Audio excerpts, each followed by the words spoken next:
Hello, everybody. Welcome to the 42nd Philadelphia Jewish Film Festival. My name is Matthew Bussy. I'm the program director of Philadelphia Jewish Film and Media. It is my privilege, my honor to introduce to you Moshe Rosenthal. He is the writer and director of KARAOKE, our opening night film. Moshe, thank you so much for joining me today for this conversation. Thank you for having me. It's our pleasure. I know that this movie has been very popular at a lot of film festivals. I know you've been very busy promoting it and everything. I think the first thing I just have to say is congrats and mazel tov, because the film obviously has been very popular, but it also was nominated for 9 Ophir Awards, which are the Israeli Academy Awards. It won 2 Sorry, of them. 14. 14? Wait, it was nominated for 14? Yeah, Oh my goodness me. Well, that's even better. 14. yeah. And it won 2 of them for It won four. and I one, oh see, my like, you got your information from the I'm wrong so site. sorry, Moshe. Oh my God, we should just redo this whole thing. No, Okay, it's well, even better, it won 4 Ophir Awards, which is absolutely amazing, including, and yes, I am right about this, awards for its lead actors, Sasson and Rita as well, right? yeah. Very well deserved. The film, made its premiere at the Tribeca Film Festival this year, which is, obviously in America, it's a very big, prodigious film festival. So, and is this your first feature film? Yeah. Wow. So, and we also showed, if I'm not mistaken, your short film, Our Way Back, a Hmm. few years ago, which also stars Lior Ashkenazi. Yeah.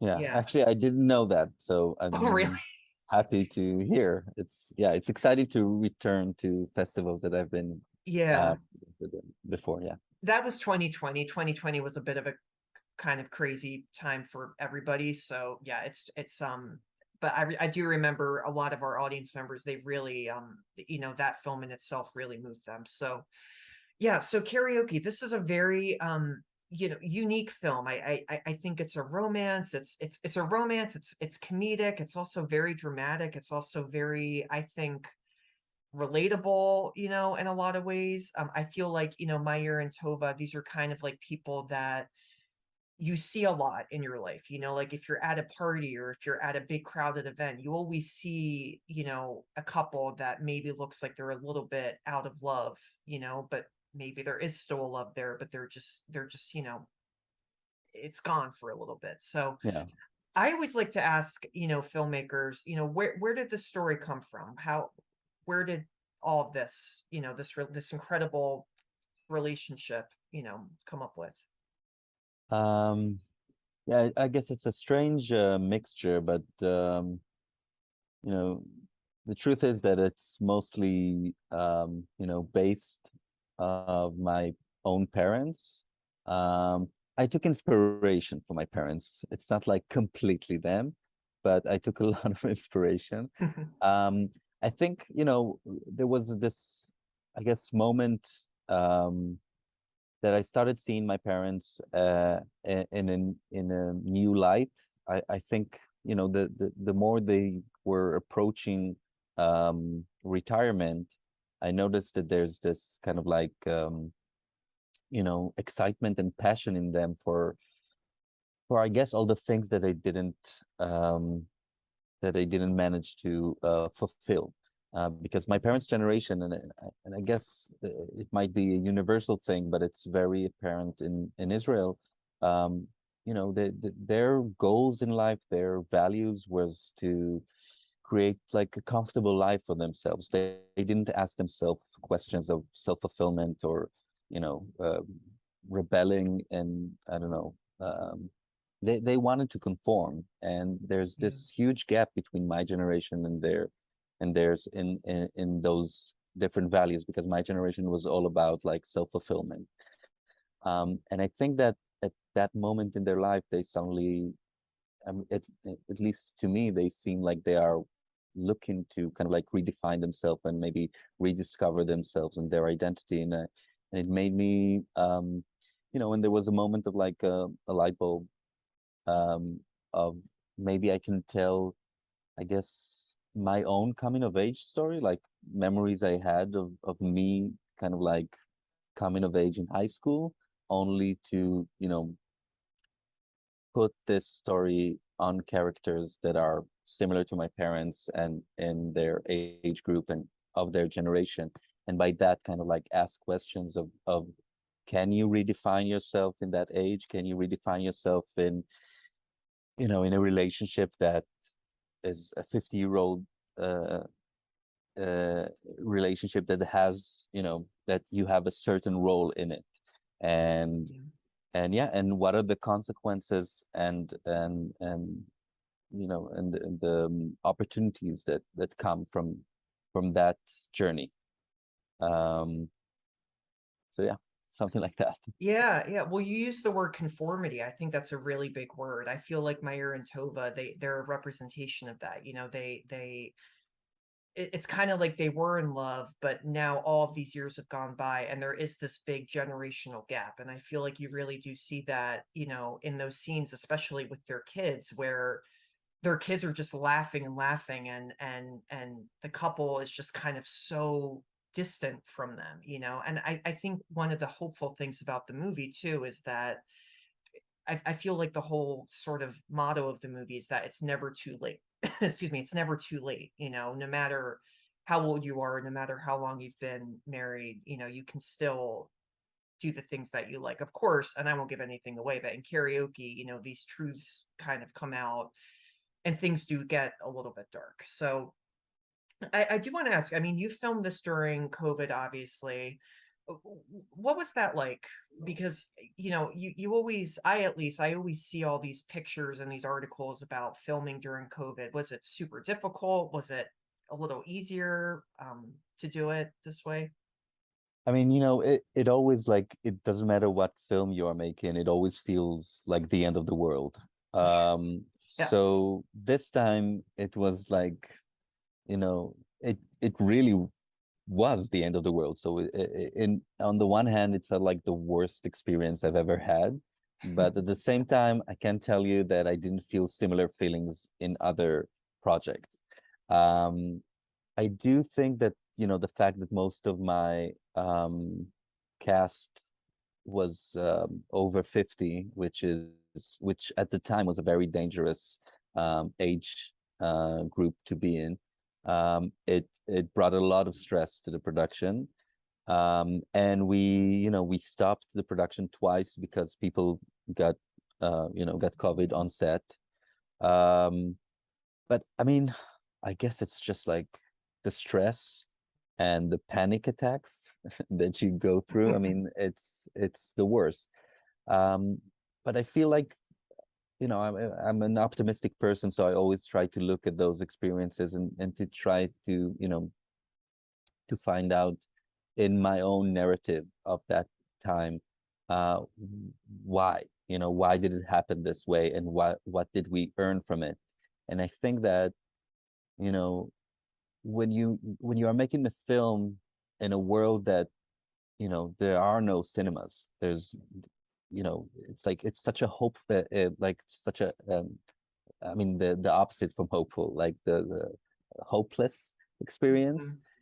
Mhm. That in a way it made us all feel like we are on this mission to not only make a great film, but to make a film that will bring people back, that will kind of like prove the point of why we need cinema. So Yeah. there was a lot of importance on making a film that would be worth the ticket, that will have, music and will be colorful and kind of like remind all of us, about this celebration of cinema, but also the celebration of life, because the characters are also re-embracing life. So I guess it brought something really meaningful to the whole experience, even though it was like the worst times. Yeah, it's like all that stress though, it kind of motivated you and the crew and the cast and everybody to really make this amazing movie and to have it shown on the big screen too, which I think is the most important Yeah. thing. And another big theme in the movie, of course, is music. And I remember, because I do this all the time, whenever I watch movies, I love to interpret like as much meaning in every little part of it. And I remember when they first, I think it's the scene when they first sing karaoke. Uh, one of the lyrics really stuck with me. The lyrics are, God is up there in the sky and I'm down here as things go by. Today doesn't matter, does it? Yesterday doesn't matter, does it? Nothing really matters, does it? If we wish it, then all will be well. And I remember reading that, listening and reading the subtitles for that, and I felt like it really was kind of like a metaphor for how Meyer feels, like how he feels, because he does feel very disconnected. He does feel very misanthropic, and Mhm. so I mean, the song choices, were they intentional, or what was it? What Um, was it with karaoke and singing, and trying to get this couple to come out of their show?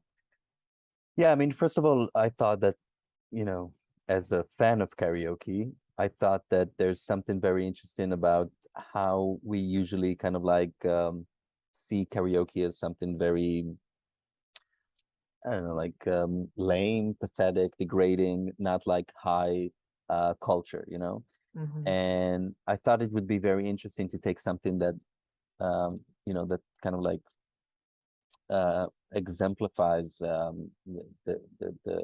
the lack of authenticity and exemplifies like cheap excitement and from that kind of like cheap aesthetics and sounds to try to kind of like look inside and try to bring out something that is actually profound and actually really authentic. And that is something that felt like a strong metaphor for everything in the film, because the film has a lot to do with like, the facade of things and how people look from the outside. And sometimes they look very shiny, but they're also kind of like cheap at the same time. And when you look deep inside, you can find, you know, uh, through through the kind of like, I guess there's probably a better word for that, but through the things that you might think that they are like cheap and sleazy, and so sometimes behind them you can find something that is actually really authentic.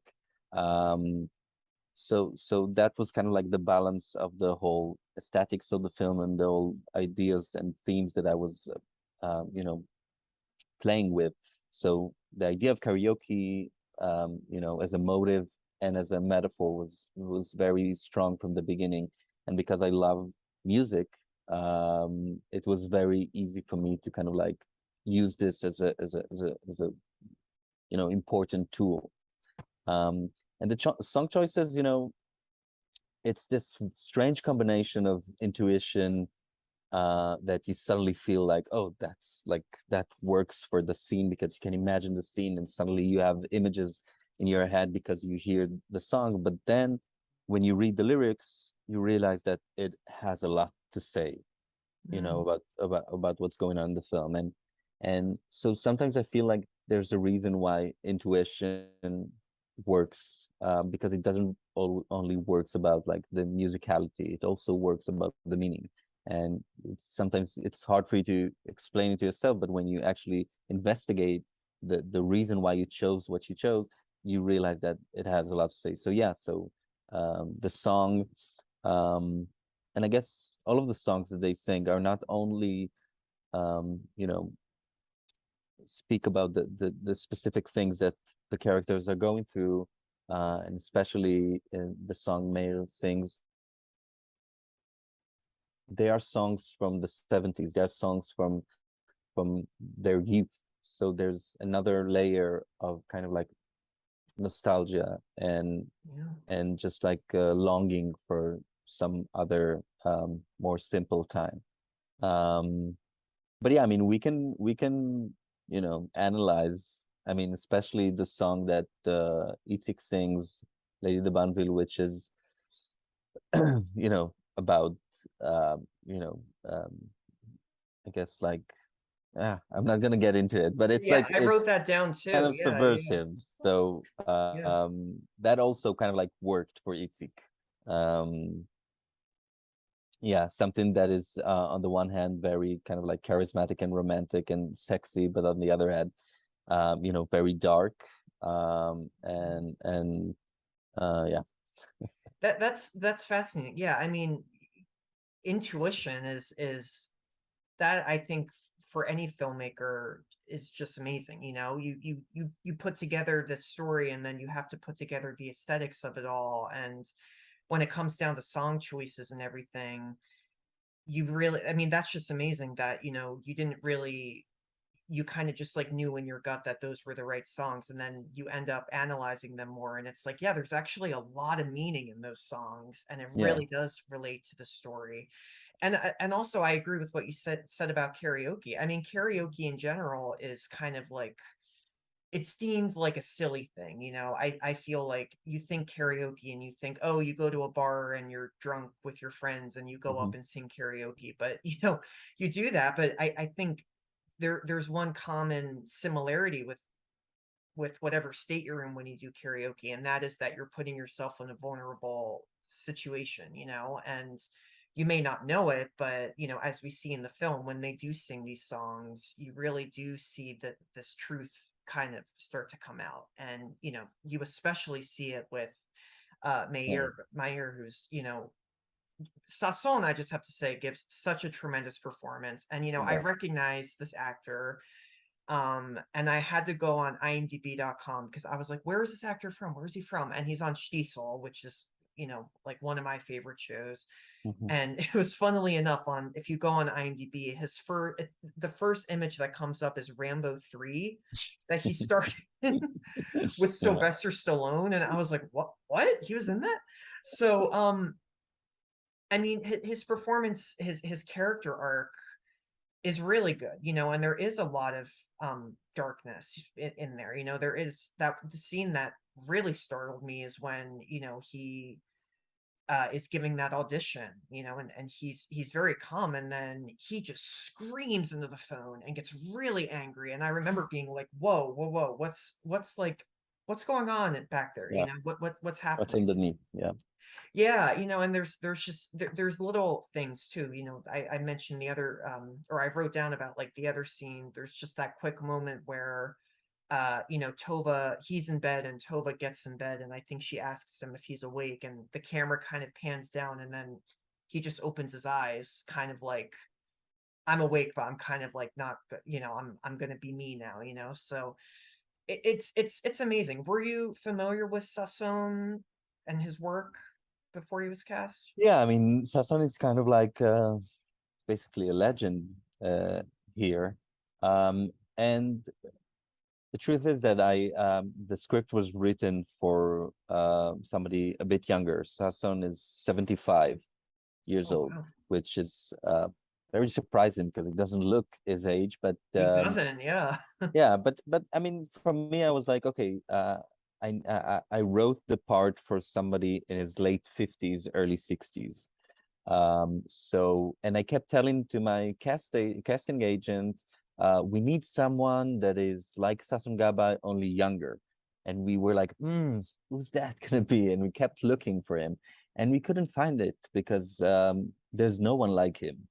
And there was something very um, there's just something about him that it's so easy to relate to him, and there's something so I think also with casting Rita, it was very important for me to cast people that when we look at them, we can see kind of like the children that they used to be. Like it would be easier to imagine them as kids. And with them, you know, you don't need to do much. You just like serve it to you on a plate. It's like very easy to see it. Um, and yeah, so when I approached him, I actually didn't expect that he would say yes because he was very busy in Broadway. He's doing the band's visit on in New York, and Mhm. I you know I didn't think it through actually. But then he read it, and with a little help from Leo, he said yes, and then immediately I had to kind of like, okay, I need to kind of like change the script for somebody that is 75. It's a different script. And what I eventually decided to do is nothing because there's something I think very strong about seeing people in that age.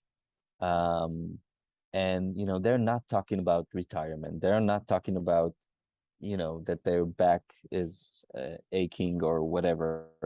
They want to leave, and and and as a director, as someone who films them, I just let them be in a way, and I allow them to be sexy, and I allow them to be silly, and in a way it's really just like ignoring the age, and by ignoring it, it becomes this, like, I guess, like substantial subtext of the film, because as an audience you do think about their age, um, but it's not something that is that is part of the conversation. And that's what's so I guess painful to watch, that you really see the life that's in them, and you want them to live to the fullest. So Yeah. so it actually like was probably the smartest choice I've made to Yeah. take Sasa. Yeah. Yeah, definitely. And I also I also read somewhere that you specifically had Lior in mind for Itzik Hmm. when you cast him. And Lior has just like, I mean, he's been a legend in Israel for a while now, and I even feel like in the States he's getting more popular. Even people who aren't familiar with Israeli cinema, they kind of are beginning to recognize Lior more. I read an article, the Jewish Chronicle called him Israel's Cary Grant. He's just so charismatic and in everything that he does. Why did you think he would be so perfect as Itzik? I mean, exactly because of that. It's the Israel Cary Grant. I mean, what else do you need for this character? I mean, I worked with him on a short film, uh, I Our mean, way our way back, back. yeah. Um, and yeah, and that character wasn't, that charismatic. And I remember noticing on set when Leo used to like come, that everybody was just, was completely charmed by him. There's something about, a person that has this light over his head. When he enters the room, everybody wants to be close to him, and everybody kind of like, project on him everything that they are missing, and everything that they are, that they want to be, or that they want for them to happen. So it was very clear that, I don't know if you can call it charisma. Yeah, I guess it's charisma, that there's something very like clear when you see it. You know that it actually exists, and there's people that they just have it, you know Yeah. and yeah, and I knew that like I needed to make it convincing that Meir and Tova would be so much, into this person, that he's got to have so much charisma that it would be convincing. So it was very clear that he should do it. But I think that what I also kind of like understood the moment that I start to talk with um, Leo about the character is that there's something also very, I guess, like, like the way that I could make this character not just a catalyst, but also like a fully fleshed human being, that we can like realize that underneath the charisma, there's loneliness. Yeah. There's like this kind of like narcissistic behavior, where you start to feel just addicted to that feeling of people um seeing in you so much that they want, and so much that they are missing, um to actually like getting addicted to make people fall for you. um and yeah, and I guess that when I talked with Leo about that, I realized how much difficult it is to be that person, and kind of like what is the actual burden of this charisma. And it was very important for me to bring it to the to the film, and kind of like show it, even though it's not Itzik that goes through the main arc. He is the catalyst, but he needs to be like the most human catalyst. Um, so yeah, so it was very I guess kind of like inspiring to decide that Leo is gonna be Itzik, and then to just write it for him, and to take a lot of inspiration from him, and to also kind of like write about the way that I felt by working with Leo and by meeting Leo, because I went through a lot of things that Meir is going through in the film. Like, you know, I was also starstruck and Yeah. first working with them. So it was very easy for me to kind of like find my way into writing him as a character, but also Meir as a character. Yeah, yeah. I think that's what's really fascinating about Itzik is that I didn't dislike Itzik as a character. I feel like some people might see him as a villain, or oh, he's just so mean what he does. And for me, I interpret it exactly how you said it. I think he's definitely a narcissistic character, but there is a lot of loneliness deep down. I think in a weird way, that's kind of also why he is a catalyst for this couple, because it is like you said, there's a burden to being so charismatic. You get all the ladies, all the guys, all the drinks and the drugs, but night after night, it kind of just becomes a bore after a while. And I feel like that's what you definitely see with Itzik. And I think one thing that Lior is just so good at doing is he can play these characters that may not be the most likable, but you can't really like hate them. You can't really Hmm. vilify them, because that there is a complexity to them deep down. And I think that's why Lior, he it's like he's that actor who can really just do anything. So, and it is interesting too how you said it's even like Mayer, you were also kind of starstruck by this guy. It's kind of like a weird, like, art imitating life imitating art, Yeah, it's kind of. always like this. Like, Yeah. it doesn't matter what you do, it doesn't matter when and how, like eventually you will find yourself experiencing similar things to the things that you are working on. Exactly. Yeah. I mean, Lior actually, he came to our festival in 2017. He did a movie called Norman with Hmm. Richard Gere. And I'd only been at the organization for like a year, and I actually didn't even know who Lior was. And I remember when we announced that he was coming, like the theater, like tickets went out in like a minute. Like it was a full house. Everybody was like shaking his hand, and I said hi to him, and we shook hands. But I remember he left, and I kind of was like, is he like a big deal in Israel? Like, I just haven't. And everybody was like, Matt, he's like the Tom Hanks of Israel. Like he's just, yeah, he's fantastic. Yeah. So, yeah, we really hope, we obviously, he's a very busy guy, but we, we really hope that he just keeps doing what he does, and hopefully he and you can also work together again, because Yeah. you guys I mean, obviously have that's such a great what rapport. happens after you work with the same actor twice. You start thinking like maybe we're like a Yeah, pair. I don't know. Um, he's like your muse it- in a way. Yeah. yeah. I mean, it's not in my next project, but hopefully I will work with Leo again and also with Sasson and Rita, because it was really like an amazing experience. Oh, that's wonderful. So yeah, and it's a good segue to my last question. What are your plans right now? Do you have I know you're busy promoting the movie right now, but do you have another project in the works?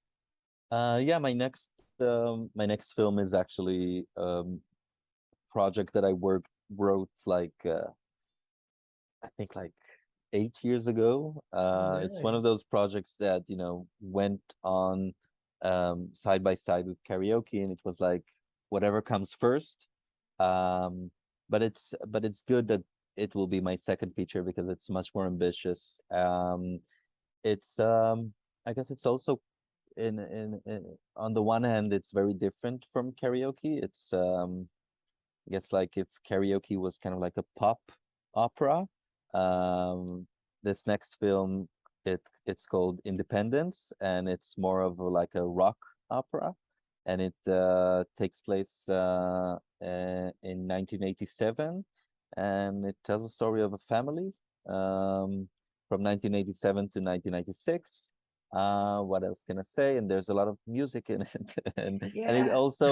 it's also is set in Holon, which is the same suburb of Tel Aviv, Mhm. only like 40 years before that. Wow.